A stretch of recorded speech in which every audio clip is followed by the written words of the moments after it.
Halo Mumumeo, apa kabar kalian? Semoga kita semua dalam keadaan yang sehat dan diberkati Tuhan ya. Amin. Kali ini, Mem White mau mengangkat suatu isu yang pernah hangat yang bikin marah. Sebelum kalian lanjut nonton, Mem White mau kasih tahu dulu nih, kalau isu yang akan kita bahas ini sensitif ya, tentang rape culture atau budaya perkosaan. Jadi buat kalian yang mudah ke-trigger, siapkan dirimu dan ketahuilah bahwa video ini bertujuan untuk edukasi. Jadi kalau disimak dengan baik, otomatis kalian bagian dalam perlawanan terhadap rape culture ini. Beberapa waktu yang lalu, jagat media sosial di Sulawesi Utara ini memperbincangkan tentang berentetan kasus pelecehan seksual yang dialami oleh beberapa perempuan. Ada pelecehan seksual secara verbal oleh oknum kepala sekolah terhadap siswi di salah satu SMK negeri di Kota Manado. Selanjutnya ada pelecehan seksual yang dilakukan oleh oknum Wakasek terhadap seorang guru honorer yang tentunya masih terjadi di lingkungan sekolah. Sedih ya. Ada pula pelecehan seksual yang dilakukan oleh oknum driver taksi online terhadap seorang selebgram Manado yang pelakunya langsung tertangkap karena disiarkan di Instagram secara langsung oleh korban. Dan yang ini, pelecehan seksual yang sulit dibuktikan kejadiannya karena hanya dari kata-kata korban yang berani speak up di siaran langsung di Instagram. Iya, kalian benar. Pelecehan ini dialami oleh Mem White sendiri. Ketika beberapa kasus pelecehan seksual ini viral, tidak sedikit oknum yang menganggap bahwa ini adalah sebuah hal yang sangat wajar dilihat dari komentar-komentar berikut ini.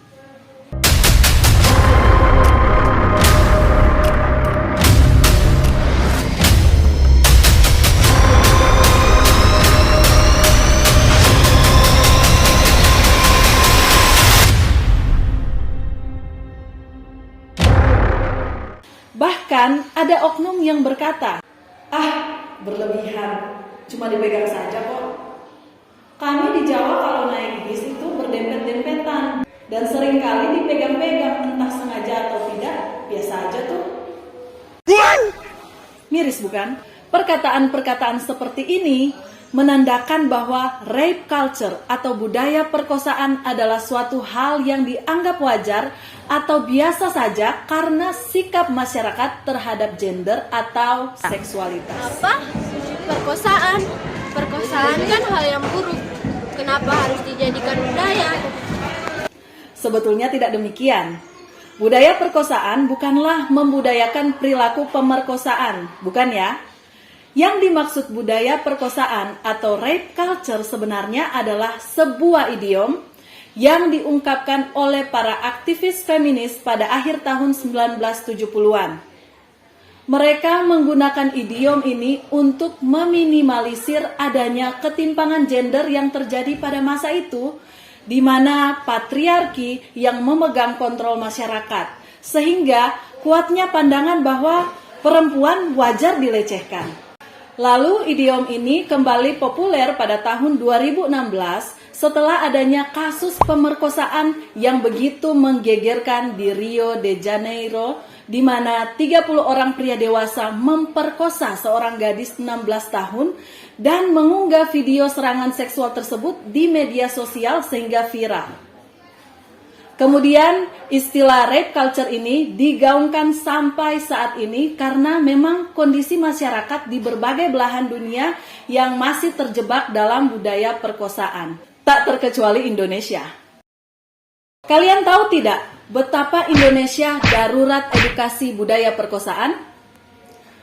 Badan Pusat Statistik melaporkan bahwa ada 1.209 desa kelurahan di Indonesia yang memiliki kasus perkosaan dan kejahatan kesusilaan sepanjang 2021.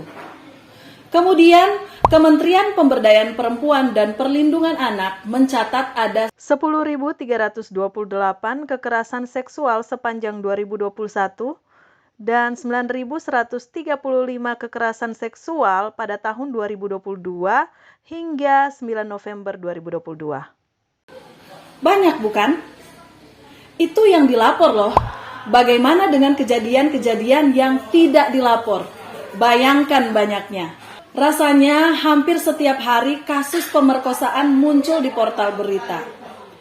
Dan kalau kalian bertanya-tanya, Mengapa kasus kekerasan dan pelecehan seksual sulit untuk dihapus? well, jawabannya ya karena adanya budaya perkosaan ini. Kekerasan dan pelecehan seksual tidak akan pernah hilang sampai budaya perkosaan berhenti. Catat itu. Mari mengenal rape culture secara lebih dekat. Menurut Olfman dan Sharna dalam buku The Sexualization of Childhood, rape culture adalah sebuah teori sosiologis tentang bagaimana tindakan pemerkosaan dan pelecehan seksual dinormalisasi dan dibenarkan. Hal ini dipicu oleh ketidaksetaraan gender yang terus-menerus terjadi dan sikap masyarakat terhadap peran gender dan seksualitas. Biasanya perempuanlah yang seringkali mendapat stigma buruk dan dampak negatif karena sebagian besar korban pelecehan seksual adalah perempuan. Walaupun tidak menutup kemungkinan pelecehan seksual terjadi pada laki-laki juga.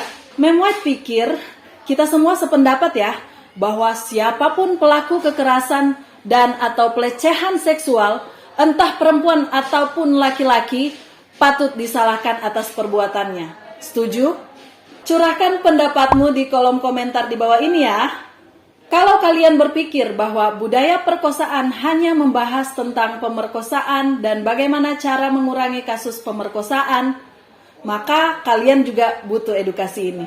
Budaya pemerkosaan bukan hanya sekedar membahas mengenai tindakan pemerkosaan atau perilaku individu saja, tetapi juga termasuk di dalamnya dinamika hubungan, budaya, dan sistem sosialnya. Mem White akan membawa kalian pada pemahaman yang lebih mendalam. Coba kalian perhatikan piramida budaya perkosaan berikut ini.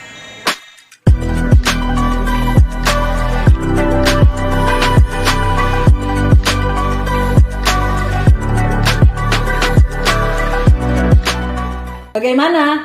Budaya perkosaan sangat kompleks bukan?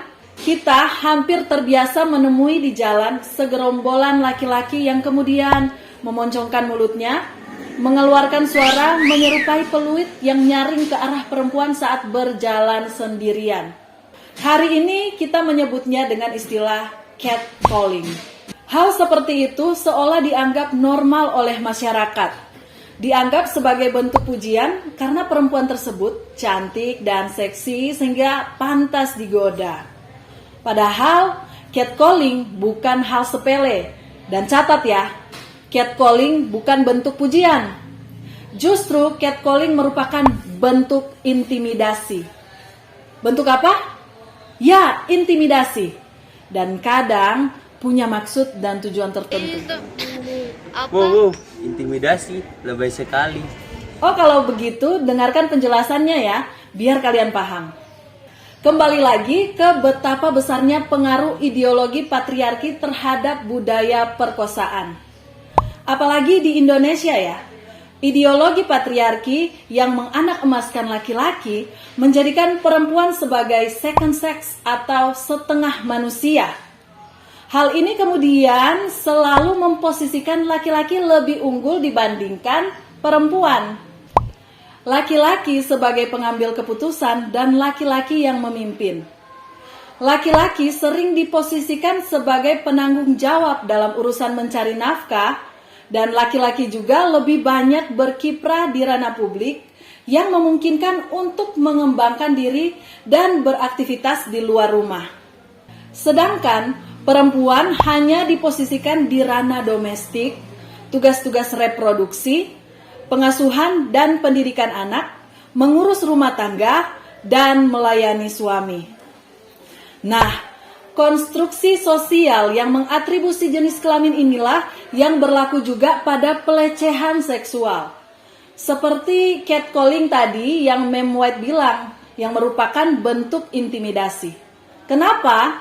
Karena oknum laki-laki menganggap bahwa kaumnya lebih dominan daripada perempuan, atau masyarakat menganggap laki-laki lebih dominan daripada perempuan, sehingga perempuan layak dan pantas digoda. Selain terhadap perempuan, laki-laki sebagai korban juga mendapat komentar miring. Akan lebih parah sih dampaknya kalau pelecehan itu terjadi pada laki-laki. Bagaimana tidak? Kan dalam konstruksi sosial, laki-laki diidealkan sebagai sosok yang kuat dan sudah seharusnya melakukan perlawanan. Jadi, laki-laki yang menjadi korban pelecehan seksual menanggung beban yang berat juga, karena akan dianggap sebagai lelaki yang lemah, sehingga takutlah dia speak up. Padahal ya, pelecehan seksual dapat terjadi di mana-mana dan kepada siapa saja, tidak memandang jenis kelamin juga gender. Inilah dampak budaya perkosaan. Kebiasaan menerapkan budaya perkosaan dapat menyudutkan korban dan membuatnya ragu atau takut untuk melaporkan kejadian yang dialaminya. Apalagi kalau orang-orang tidak menganggap serius laporannya dan malah mengolok-olok korban atau mengatakan bahwa dirinya seharusnya tidak memancing pelaku berbuat seperti itu. Pada akhirnya, bukan hanya luka fisik yang mungkin diderita korban, tetapi juga mental. Ini juga berarti kita turut menyalahkan korban atas hal yang terjadi bukan karena kesalahannya. Kemudian korban akan semakin merasa tidak nyaman dan terancam karena hidupnya tidak dapat sebebas pelaku yang aksinya didukung oleh budaya perkosaan ini. Kalian tahu tidak? Hampir 90% korban tidak berani melapor karena takut kena victim blaming. Ya, kalau begini bukannya kekerasan dan pelecehan seksual akan semakin merajalela ya? Untuk itu, mari menaikkan tingkat empati kita setinggi mungkin terhadap korban. Ingat, yang salah itu pelaku, bukan korban. Tolong berhenti menganggap remeh tindakan seksual apapun itu, baik fisik maupun verbal, baik sentuhan atau persetubuhan yang dipaksa. Tolong juga berhenti melakukan candaan seksual. Dan kalau kamu korban kekerasan atau pelecehan seksual, speak up. Your response matters. Lapor nak. Segera hubungi kantor polisi atau Komnas HAM, Komnas Perempuan, Sapa 129 ataupun LPSK. Saya Mem White, kepada kalian Mumumeo atau siapapun saja yang menonton video ini, together let's end rape culture. Selamat Hari Pahlawan. Kapan ya saya jadi pahlawan? Kamu nanya? Ente kadang-kadang ente ya.